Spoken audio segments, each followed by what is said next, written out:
Welcome everybody to Rainy Grace Homestead. I hope you're doing well. I'm doing well. I'm in the greenhouse, or well, greenhouse. It's in my basement, but it works. Whatever works. We just have plastic all around. My lovely husband, just built me 2 shelves, and I am growing my food on that. But I am starting seeds today. Some seeds are, I just need to replant them because I have killed my other seedlings. And then some are because an amazing new friend that I have made gave me some of her seeds, and so of course I'm going to plant them. They'll be in containers. I'm going to do both containers and in raised bed gardening and in the ground, so I can put them anywhere I want. But I have to try them, right? I have to. Just my thought. This year is not about storing food for me. It is about finding flavors and beauty that I like in my garden. And of course I'm going to can it. Even if it's not the same tomato, I'm still going to can it, and it's going to be, I'm just going to mix flavors, find out what works for us, right? And then some of them are just ones I haven't planted yet. So let's get started with these. What I do is I just have this container down here. It is a container, don't mind me, I'm in my socks. I don't like shoes that much. Anyways, I just have a container. The soil is damp, it's not soggy, it's not dry. I mean, these little bits and pieces are dry, but I'm just gonna mix them in. It'll be just fine. I have just pull up these little little sprouts in there just from the soil, and then I have this lid from another broken container, and I will just put something on top of this, and it will keep my cat out of it, and it keeps my soil moist. Don't mind this on my hand, my daughter drew a smiley face. After that, I just take these little containers. They're not very big. Maybe 2 inch by 2 inch, I'd say. They're not very big. I got them for free. All of my containers are for free. I find them on Facebook and I go get them. One day I will have really nice things, but I don't. The only things that I have bought for containers is I've bought 2 big pots that are the clay pots, and then I bought some of these from my local Dollar Tree. The only thing that I have bought, because all the other things have gone towards like structure with my garden, with everything else. So I've even used red Solo cups, which I'll probably use again this year when I am up potting all of my stuff, which is going to be either, it'll probably be tomorrow that I do some up potting. So, but what do you need to know for seed starting, right? All you need are your containers, something to put it in, and your soil, heat of some sort for some things. Like your peppers and tomatoes, they like to germinate with heat. I never used a heat mat. I just put a little space heater in to wherever I am putting my seeds. At first it was in my office, so I had a little space heater. Now that I'm in the basement, I have a little bit bigger one, and that works for me. They take a little bit longer to germinate, but that's fine with me. I just start them a little bit earlier. And then your light source. And some seeds need light to germinate, but not all. And sorry I am shaking you. I will try not to shake you on my little table here. That's literally all you need. Containers, soil, light, and some sort of heat if needed. Some seeds don't even need heat. But let's get directly right into it here. So I'm just gonna fill my little containers, and I'm gonna talk to you as I fill my containers. So there are 2 ways to start seeds. You can direct sow, or you can start seedlings indoors. There are pros and cons to both, and some I choose to direct sow, and this year I'm direct sowing some, and then I am starting seeds indoors to see which one I just like better for each variety. It is literally experimental. I love experimenting. It is something that brings me joy. I don't like one thing for everybody. That wouldn't make sense to have one thing for everybody. If you direct sew, you have pros of not hardening off. You don't have to have the extra space. Wherever you're starting seeds, you're going to need space. So the direct sewing takes that out of it, right? You're going to need less resources. You won't need the containers. You won't need the soil. You'll amend your soil, but you won't need bags of soil to just fill these, and then amending your soil on top of that. Some seeds will do well with their roots being fiddled with, I guess you could say. They don't like a mess with. We'll put them that way. Like your root vegetables.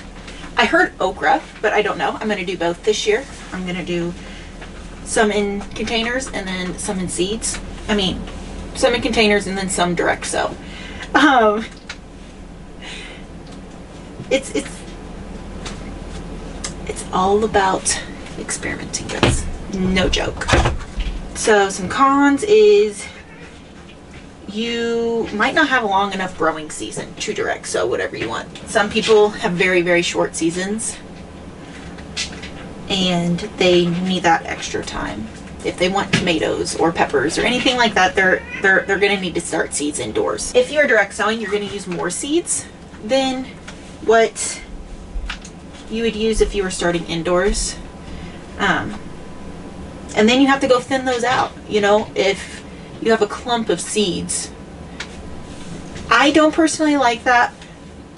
I do it with some, I like my root crops and stuff, but I don't do it with my peppers and whatnot. Like if you thickly sow with your seedlings indoors, you can repot them into another pot in another container. That's perfectly fine. But starting seeds indoors, you have your pros and cons as well, right? So I kind of got into it, but I'll get a little bit deeper into it, I guess.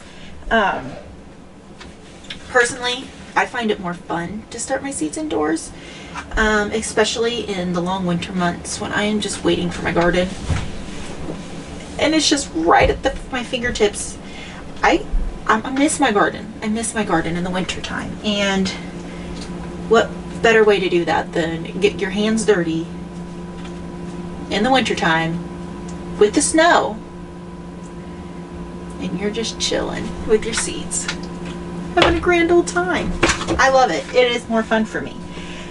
You also get your more ideal conditions. You can control the weather. You can control the temperature. You can control if there's wind, no wind. And then when the weather turns, you don't have to worry. I like to wait about 7 to 10 days after my last estimated frost date, and if the weather looks good 7 to 10 days in advance, then I'll go ahead and plant them. And then if bad weather comes, I just cover them with a sheet overnight, and then when the morning comes, I'll take that off so that they can breathe and survive. You get to do more succession sowing. So you can direct sow at first and then do your indoor seedlings for succession sowing.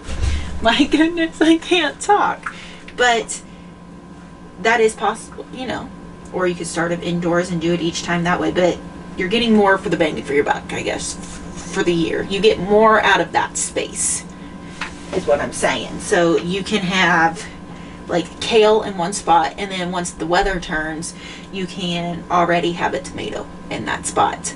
Or if you get a tomato that is a determinate tomato and it's past that time, and then I'll just put a new one in its spot. You will save on seed costs because you won't be thinning as much, you know. The less seed you put, the less seed you gotta buy. When you're transplanting, you can pick your healthiest plants. You don't have to just settle for what you have planted in the ground. You can have extras that you can plant, and if you have extra, give some away. I love giving plants away. I make some every year, and I give away to friends and family. Not in the selling business yet. I don't know if I ever will. I might. I won't turn it down. But for now, I love sharing. I don't know if, and I think that's every gardener's heart. Like every gardener I have met wants to share their seeds or their seedlings and talk about their seeds for hours and hours, and it's fantastic, you know?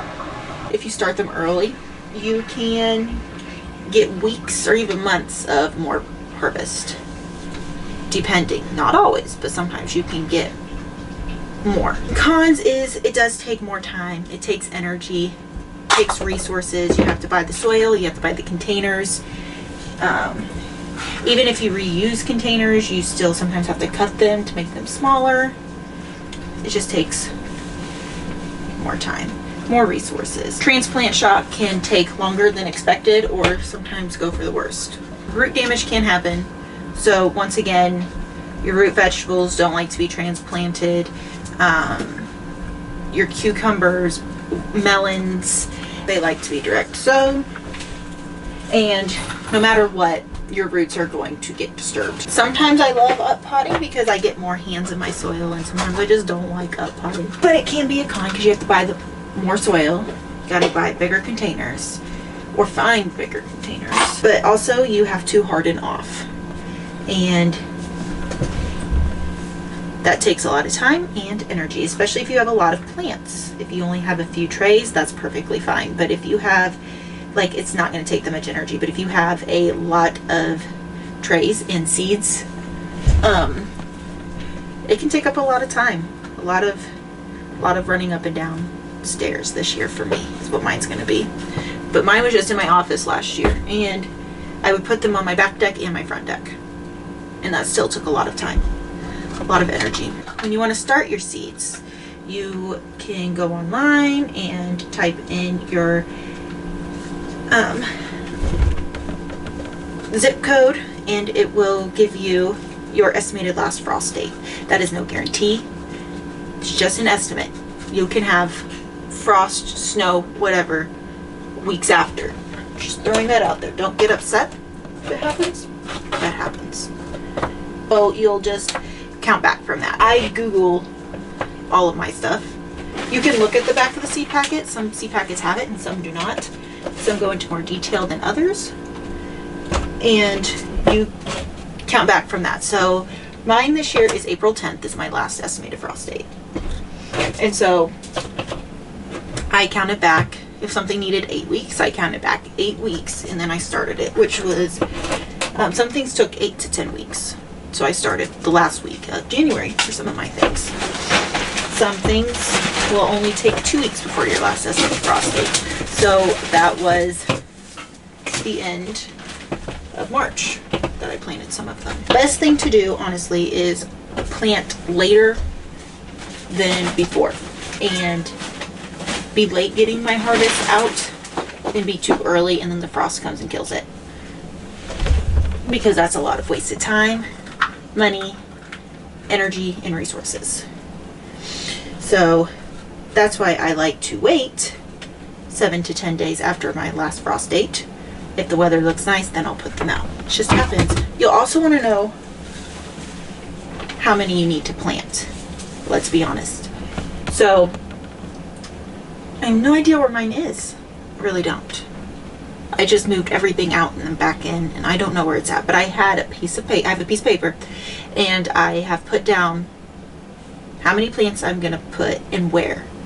And then I put a few extra just in case some of mine die, and I give to friends and family. Knowing where you're gonna plant them is always important because that saves you a lot of headache, saves you money and time.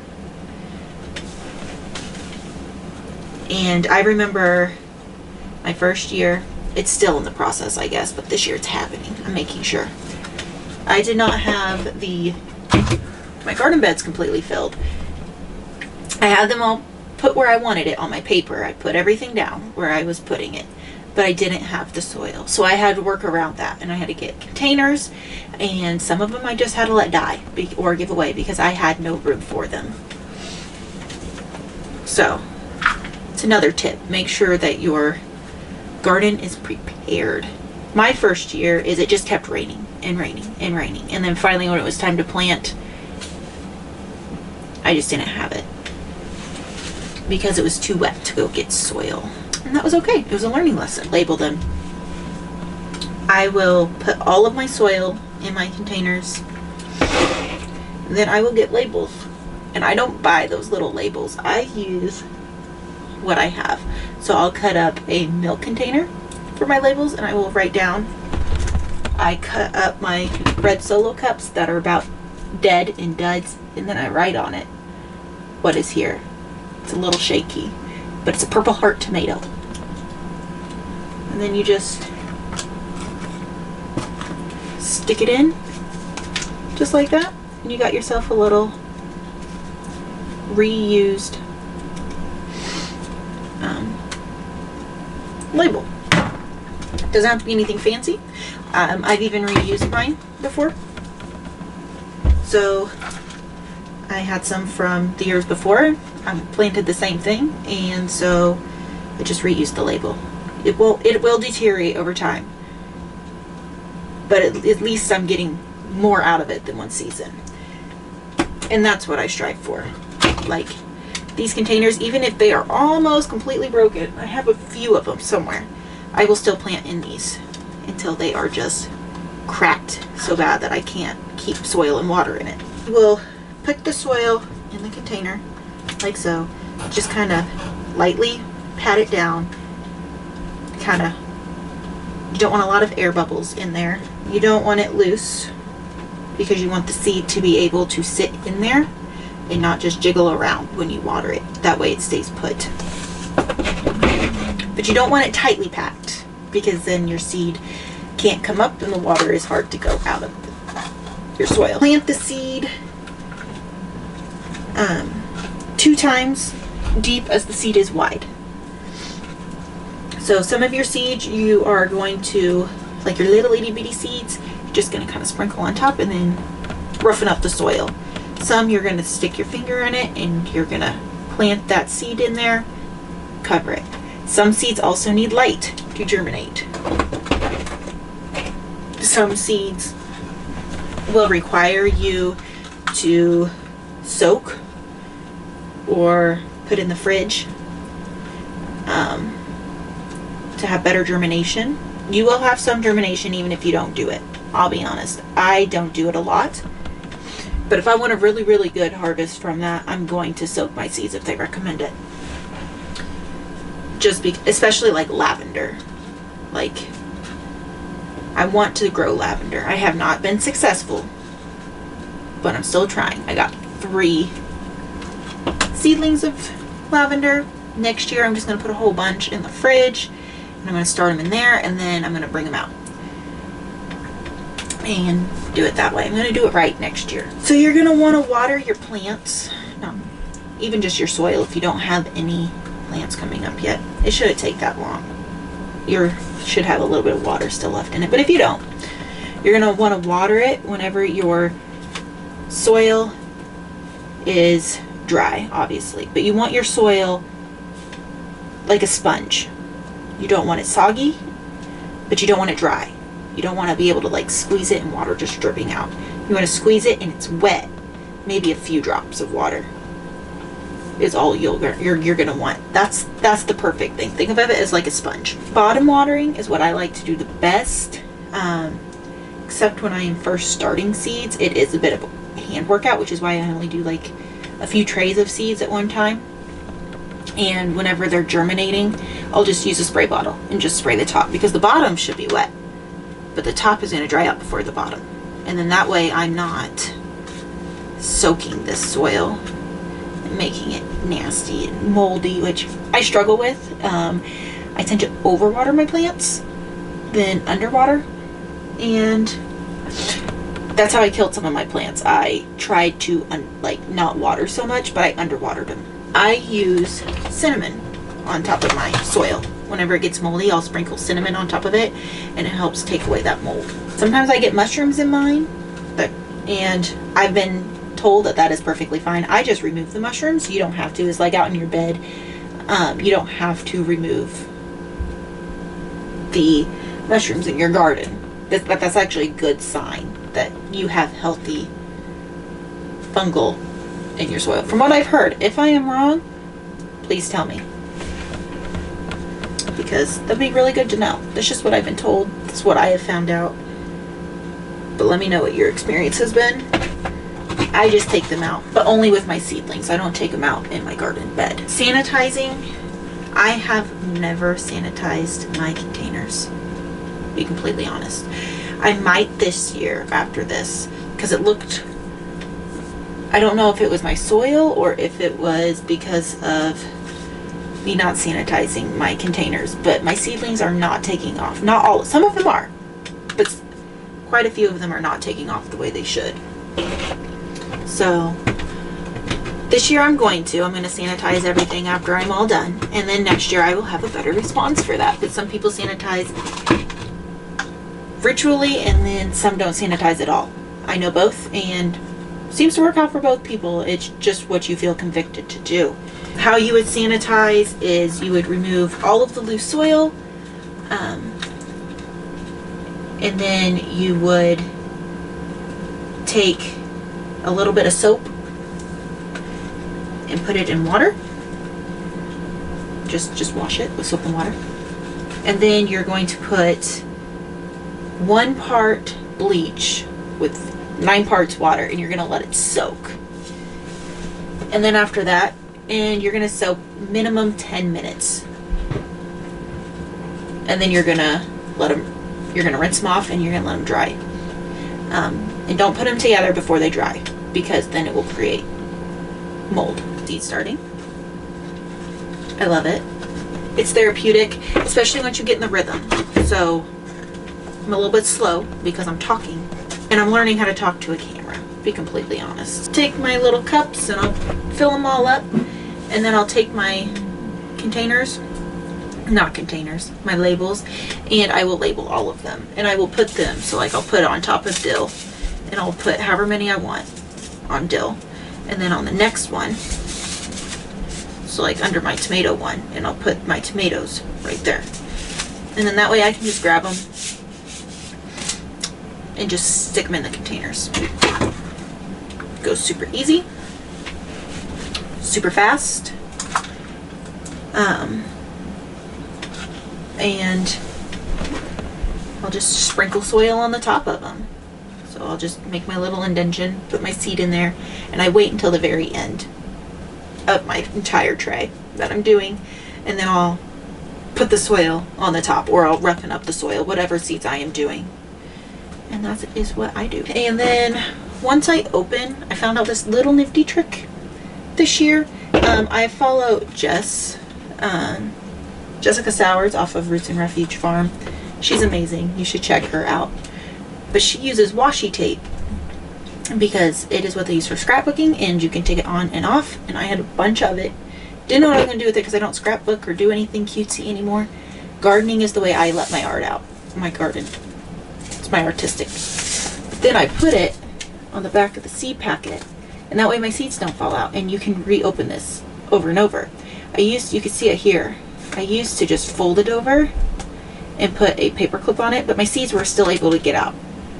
And I have broccoli and cauliflower. I have multiple varieties of those. And I don't know what is what, but in this little bag, I just have some seeds at the very bottom. It's a surprise. It's a surprise. Which is really nice, having surprises, I guess. It's almost like a little volunteer plant if you really think about it. You don't know which one it is, but you know it's coming. Just a little tip. So the thing about seeds is they will have a sell-by date. On this one, it is right there. Sell-by date. That does not mean that they are bad. Seeds can last years and years. The germination rate might go down, but if you keep them in a cool, dry area, they will stay forever. I shouldn't say forever, like not every seed is going to germinate, but they will be good. Do not throw away your seeds because they do not have, it's after the sell by date. They, by law, have to sell, seed companies have to sell seeds that are in this packet. They had to sell them by 11/22. You just can't sell them past that date. They're still good. So keep your seeds cool, dry place. I keep mine, I have mine all over the place right now. But I keep mine in here. Just some extra tomatoes here. So let's say this zinnia, for example. I'll put it in here, and then it comes with a big container. These are actually photo containers, 4x6s, and they are to store photos. But I store my seeds in them. Works amazing, and I also am able to organize them much better. So like my tomatoes, I can keep cherry tomatoes in one, paste tomatoes in one, and my beefsteak tomatoes in one.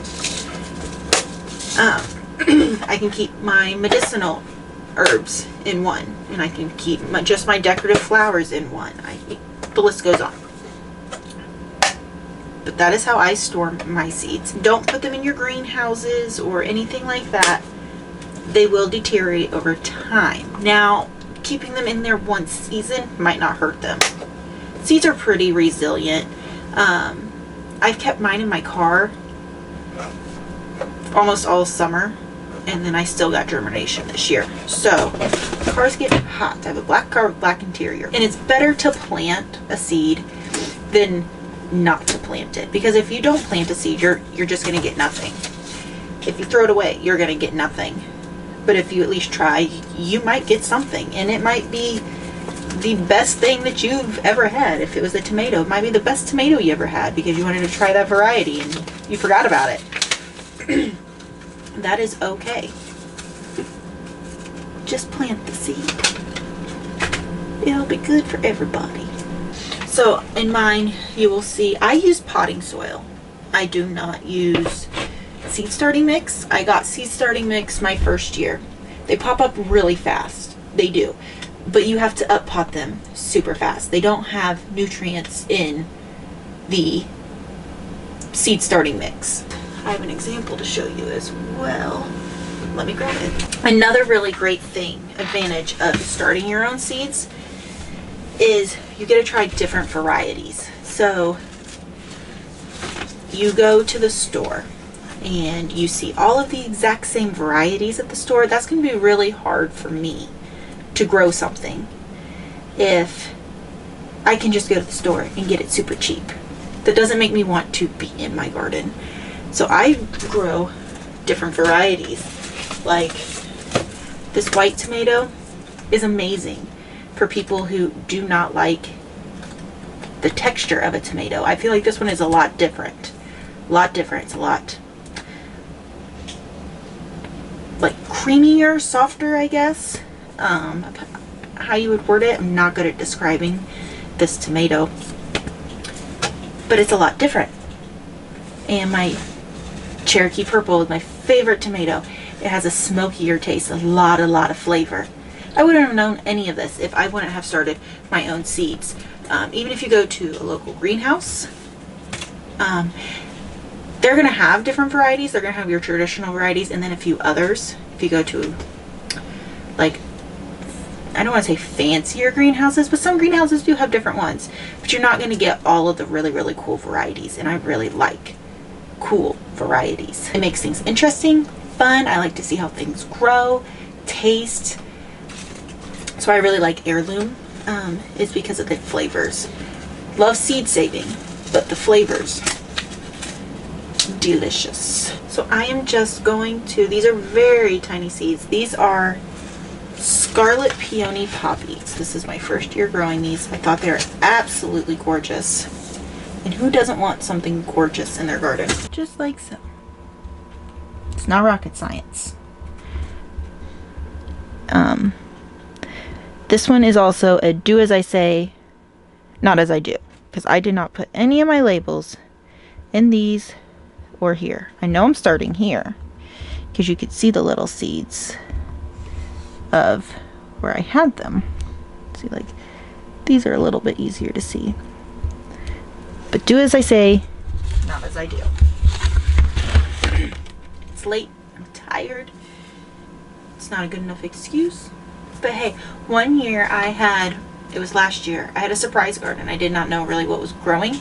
My kids came in and took out all of my labels, and some of them I lost, and some of them they just traded them out for one another. But it was a surprise. I didn't know what variety it was, and it was a very fun garden here last year, won't lie. But if you are a neat freak, again, do as I say, not as I do. But if you're a free spirit, go for it. I'm just going to take a handful of soil, and then I have a seed right there. I'm just going to kind of place it on top just a little bit, make sure there's no hard clumps in there. That is going to, and then I just kind of spread it out.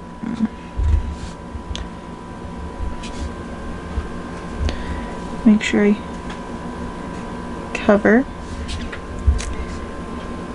the seed. It's the first time I'm doing it with a camera in my hand. It's a little tricky. It shouldn't be, but it is. And so here I have a lot of little seeds, and they need light to germinate. So I'm just gonna kind of let those be, and then just move on. And so here for the poppy, I don't remember if those need light to germinate. So sometimes they'll tell you on the back. Surface sow, just barely covering. So for my poppies, I'm just gonna do this because the seeds are so little. I'm not gonna put anything on them. Might just kind of loosen up the soil a bit. Just bloop, bloop, bloop, bloop. Done. You can still see some of them. Some of them are buried a little bit deeper. It's perfect. That's how you want it. That's how I'm going to say they want it. But that's pretty much the gist of everything, guys.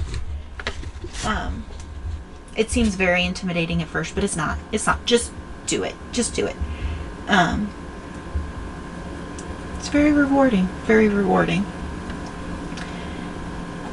It's also nice to know, like, if you buy started plants, you don't usually know what they have in the soil. You don't know what kind of pesticides, herbicides, if they were used. But if you start your own seeds indoors or wherever you're at, you start your own seeds, you're gonna know what was in that soil. More than likely, you're gonna know what was in that soil depending on your mix. You're gonna know where the seeds came from. You're gonna know if they are easier to know if they're hybrids or if they are heirlooms. You cannot get GMO seeds. You just can't. So just don't even. No one can sell them to the public. So just, if that is a bother for you, just take that out of your head. They'll say it on the seed packet only to let the people know that it is just not GMO. They get lots of questions, a lot of calls, and just so that they can answer that question right off the bat, they're just going to write it on the seed packet. And so that is it, you guys. I am tired. I want to go to bed. I need a shower. And you guys have a good night. And remember, grow in the root of grace.